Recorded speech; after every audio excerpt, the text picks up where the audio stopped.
Tá aí então, galera do IST no terceirão, vamos começar a nossa aula 11 hoje, tá bom? É chique o negócio, olha aí, gravando numa câmera poderosíssima, uma câmera caríssima da Canon. Vocês estão ao vivo, né, aqui na aula do Meet, tá bom? Então vamos lá, gente, youtuber, aula 11, indivíduo e sociedade, tá bom? Olha só, essa aula ela tem tudo a ver com a aula anterior que nós tivemos, tá? Que está falando também ali de uma ideia, que é uma ideia que começa da virada da Idade Moderna para a Idade Contemporânea, tá? Lá no Iluminismo, como nós vimos na aula passada, começa a surgir uma ideia que ela inclusive vai ser criticada, que vai ser aquela ideia da questão do direito do cidadão, tá? Quando a gente fala do direito do cidadão, a gente está falando do indivíduo ou a gente está falando de uma sociedade, né? Já entra então nesse assunto que nós vamos ver da aula 11. Quando a gente fala da aula 10 e recupera alguns pontos, a gente tem que lembrar que quando a gente está falando de mudança ou de falar de alteração da ordem, porque que alteração é essa? A gente tinha o absolutismo, a gente está começando lá na Idade Moderna para a Idade Contemporânea a criticar o absolutismo. E aí então se forma uma nova sociedade, não é isso? Essa Idade Contemporânea, marcada pela Revolução Francesa sobremaneira, pelos ideais iluministas, marca a formação de uma nova sociedade pensando na liberdade do indivíduo, tá certo? Tudo ok até aqui? Então, quando a gente fala de liberdade, a gente fala de indivíduo e fala de sociedade. Que indivíduo é esse? Que sociedade é essa? Tá? Notadamente, a gente tem que lembrar que a gente está falando de uma sociedade de caráter burguês. A Revolução Francesa, ela é uma revolução de caráter burguês. A gente tem que sempre lembrar isso, tá bom? Então, como é que se caracteriza então, professor, essa sociedade burguesa? Ela, apesar de usar essa expressão sociedade, ela se caracteriza sobremaneira pelo individualismo. É um ponto que tu não pode esquecer. Tanto é verdade que lá no capítulo 10, recuperando, tem uma filósofa que vai fazer uma crítica muito pesada ao princípio do direito do cidadão, né? Ou seja, do direito individual, inviolável do cidadão, portanto, o direito do indivíduo. Ela é a Hannah Arendt, ela vai falar que a gente tem que falar mais do que o direito do cidadão, ou seja, o direito do indivíduo, nós temos que falar o direito social. Então a gente está falando de um grupo social realmente. É por isso que está o capítulo 11 aí, a aula 11 aparecendo falando sobre sociedade e indivíduo. E aí então vai aparecer alguns filósofos que vão falar que a importância ou se deve olhar para o social ou se deve olhar para o indivíduo. E aí também depois você tem ainda nesse capítulo falando sobre classe, né? Classe social. E não dá para falar sobre classe social tanto na filosofia, quanto na história, quanto na sociologia, sem falar de Karl Marx e Friedrich Engels, tá? Então esses dois aí é um ponto também aqui que a gente vai retomar a partir do ponto sobre sociedade e classe social, tá? Mas aí nós temos pelo menos três pensadores e três filósofos que caem em prova de Enem, inclusive, que você deve levar em consideração quando se fala sobre indivíduo e sociedade. E a gente vai pegar já já, que é o Durkheim, a gente tem que falar sobre ele, o Max Weber, e também nós temos um sociólogo alemão, que é o Norbert Elias. Então a gente vai falar dos três. Cada um tem uma visão sobre esse capítulo e também nós vamos ver sobre Karl Marx e Friedrich Engels, falando sobre sociedade e luta de classe. Porque se você parar e pensar, o eu é muito forte, mesmo vivendo em sociedade. até na tua casa. Esse momento que a gente está vivendo é um momento ímpar, assim, para a nossa geração, né? Nós tivemos outros momentos pandêmicos na história e que eles passaram por situações similares que nós estamos passando agora. Só que para nós, para a nossa geração, isso é, assim, ímpar, né? Então, você que realmente está fazendo isolamento social, porque já parece que não está tão assim isolado, graças a Deus eu ainda não peguei a Covid, ninguém da minha família, nós estamos fazendo isolamento sério, provando que o isolamento funciona, portanto, mas a gente vive no núcleo, né? Como é que está sendo aí na tua casa esse pequeno núcleo social, né? Que vocês estão vivendo aí de uma forma mais confinada agora, tá? Prevalece o eu? Tem muita briga na tua casa, né? Olha, isso aqui é o meu espaço, né? Não senta aí no sofá, porque esse lugar é meu. Olha, não pega o meu celular porque eu não quero. Olha, é a minha hora de ver TV. Olha, eu já lavei a louça hoje, agora é tua vez. Agora eu não vou lavar a louça. Eu não vou lavar a louça. Vocês estão passando por algo similar assim? Parece vida real. Estou falando muito do que é minha experiência, sabe, aqui em casa, tá? Como é que tá a vida de vocês aí? Tá passando mais ou menos por isso? Olha aí o Eduardo, né? O eu aparece assim na frente das coisas, tá? A gente, mesmo confinado, mesmo em família, mesmo estando ali, a gente não consegue socializar verdadeiramente as coisas, né? Provando que é muito difícil viver em sociedade, né? Quando a gente vive em sociedade, a gente tem que dar espaço para o outro também, que não necessariamente é o que você concorda, mas você tem que também entender que o outro tem a sua visão de mundo, né? Então a questão da tolerância ou intolerância mostra muito do individualismo, né? O que eu penso, o que eu quero, o que vale para mim. Nós estamos vivendo um momento que isso acirrou no mundo todo, não só no Brasil, tá? Esse eu vem prevalecendo, mas esse eu, ele vem desde que esta sociedade, que é essa sociedade burguesa, ela se forma, tá? A pretensão de um pensamento de esquerda, vamos dizer assim, ela também não ganhou muito espaço, mesmo entendendo que você deve pensar mais no social, né? Ainda assim, o individualismo prevalece. Então parece que o individualismo não é uma questão ideológica. Parece que o individualismo também não é só uma questão financeira, porque você pode ser pobre, mas ainda assim ser individualismo. Então, o que é esse individualismo? Esse individualismo é uma questão do ser? É nosso? É inerente nosso? É por isso que o livro de vocês vão trabalhar com 3 pensadores que têm 3 formas distintas de ver ou pensar sobre o indivíduo e pensar sobre a sociedade, tá bom? Então tu pode pegar o teu livro aí na página 38, que, por exemplo, lá no segundo parágrafo já vai falar do Émile Durkheim, né? Durkheim diz o seguinte, que é um sociólogo francês, né? Ele vai dizer assim: atribuir a maior importância à sociedade que o indivíduo. Então olha aí para a tua prova, para a minha, para a atividade que nós vamos fazer, né? O Durkheim atribui maior importância à sociedade que ao indivíduo, pois o coletivo organizado, tá, determina as ações dos indivíduos que pertencem ao grupo. Então Durkheim acredita que organizando a sociedade você consegue então ter também uma organização do próprio indivíduo. O indivíduo passa a ser mais tolerante. Mas espera aí, a gente não vive numa sociedade que ela é organizada por leis, mas ainda assim o individualismo não prevalece?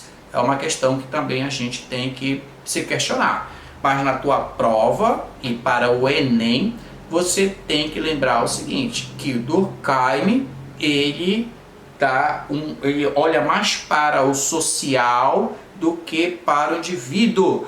Portanto, o social ele deve prevalecer em relação ao indivíduo.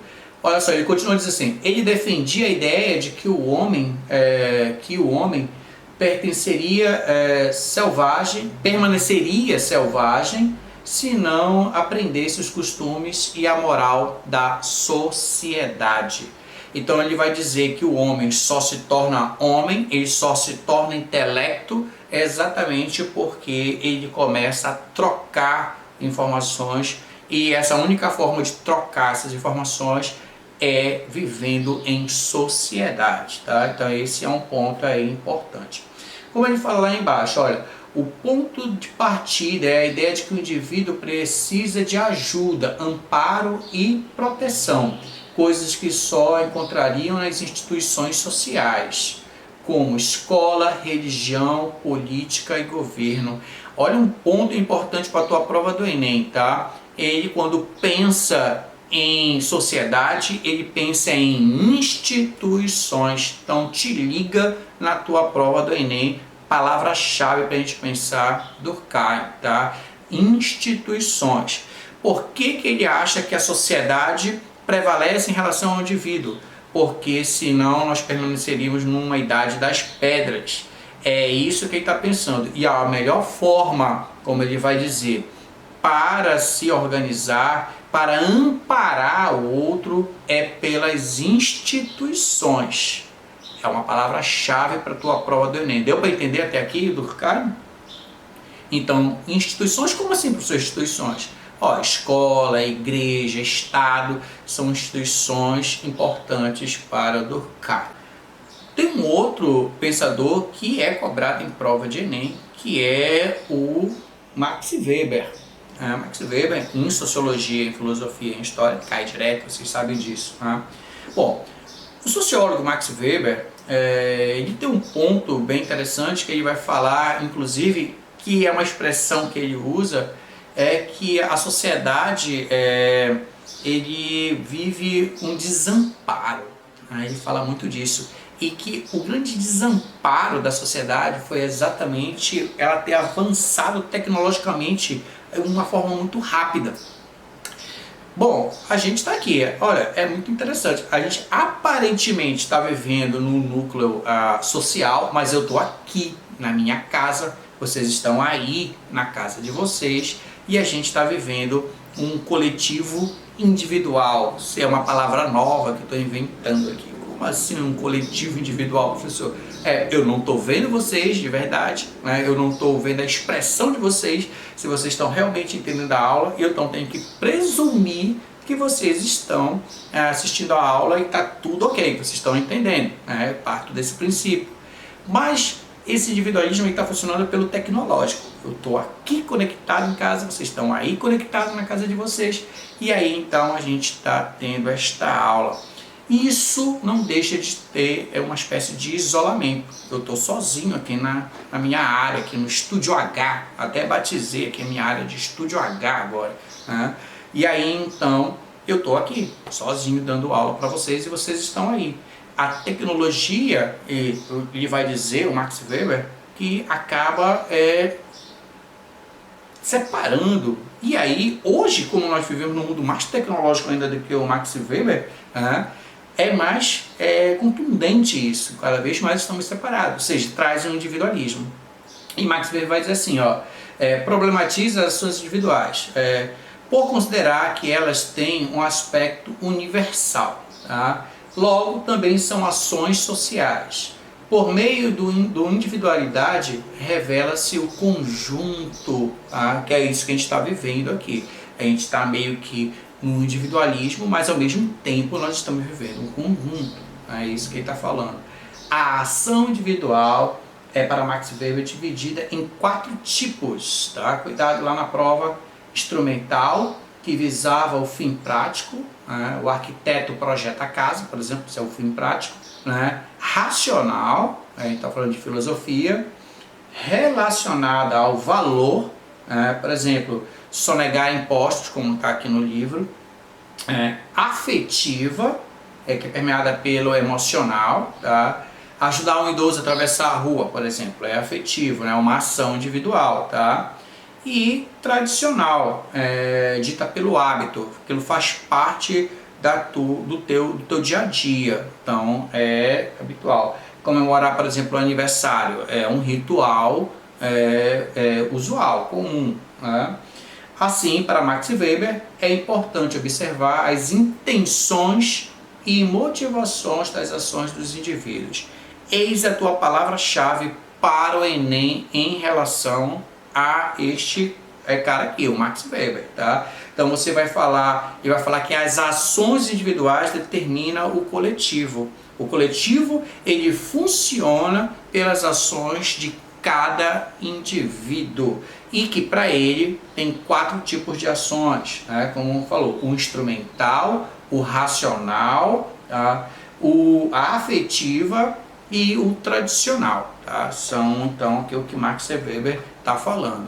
E tem um terceiro sociólogo aqui que aparece, um pensador, que vai ser Norbert Elias, tá? Ele vai assim dizer que é um outro pensamento, ele tem um outro tipo de pensamento. Para ele, não existe sociedade sem indivíduo, tá? É um ponto chave também para a prova.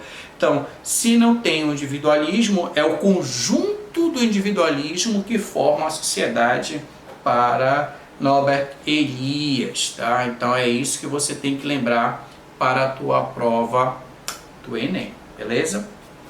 E para a gente começar a encerrar, a gente vai falar de algo que vocês conhecem muito bem, tá? Que é a ideia de luta de classes.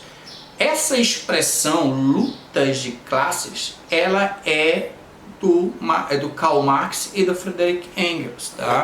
Você não tem o que errar numa prova de um Enem quando você usa essa expressão. Isso inclusive aparece no Manifesto Comunista, que ele é de um período histórico, que é o 1848. Essa ideia e os princípios que eles vão colocar lá no Manifesto Comunista, que é um livreto que vai virar um livro mais pesado, que vai ser o Capital, de Karl Marx, é escrito pelos dois, tanto o Marx quanto o Engels. A gente não pode esquecer do Engels. Tá? E é sim o Karl Marx que vai falar sobre classe. Ele vai dizer que existe uma luta de classe, que a sociedade, a sociedade burguesa sobremaneira, ela só vive através de uma dicotomia, de 2 grupos que se chocam. Esses grupos eles são sempre antagônicos. E ele vai dizer que a luta de classe, cuidado com isso na prova, ela começa com a propriedade privada.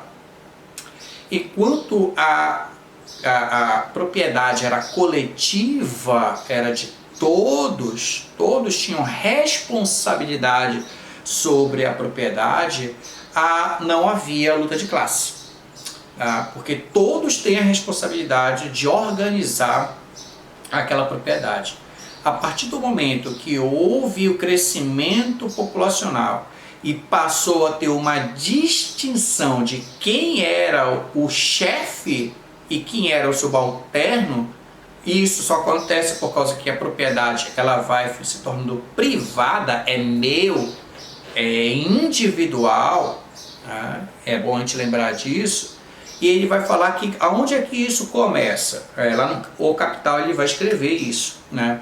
No Capital ele vai dizer que a propriedade privada ela começa lá no mundo antigo, na Grécia Antiga, porque a visão dele é uma visão europeia, quando você tem então o paterfamília, o chefe da tribo ou do clã, dizendo, olha, essa propriedade é minha, quem é o meu filho vai ter essa terra, quem é meu parente vai ter essa terra, você que não é meu parente trabalha para mim. Tá? Você trabalha para mim. Então, você tem aí a divisão de classe aparecendo. E essa divisão de classe, ela segue a história a partir de então, e sempre você vai ter esse antagonismo. Você vai ter uma classe privilegiada, que ela sempre vai ser a minoria, e ela começa a explorar a maioria que está sendo subjugada. É bem interessante se você parar realmente pensar como sempre é a maioria na pirâmide social, que é controlada por uma minoria. E ela é controlada como?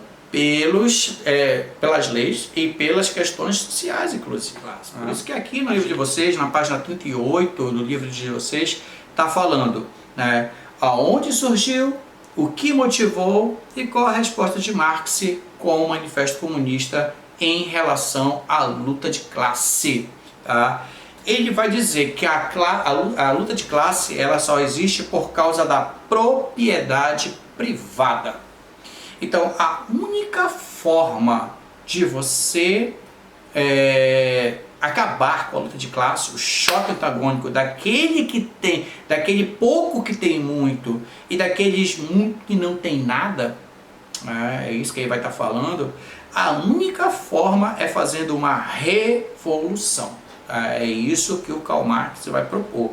É por isso que ele se torna, então, assim, um pensador muito usado pela esquerda, porque ele vai dizer que a única e exclusiva forma é através da revolução. Agora, cuidado, ele não fala de uma revolução armada propriamente dita, como vai aparecer outros grupos de esquerda. Você tem, por exemplo, os anarquistas que vão aparecer, que são descendentes de Proudhon, tá? Mas o Mikhail Alexandrovich Bakunin. Esse é o cara que vai dizer que a única forma, meu irmão, é pegar em armas e fazer valer. Ele vai ser assim, um cara que vai dizer: a única forma de você combater a opressão é oprimindo.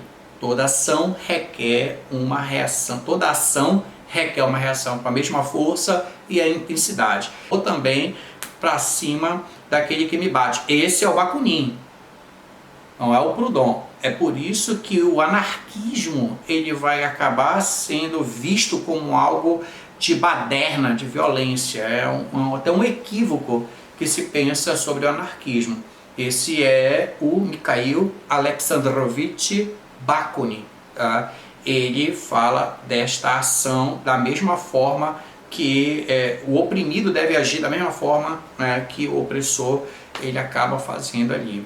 O Marx não, ele vai dizer que você precisa tomar uma consciência.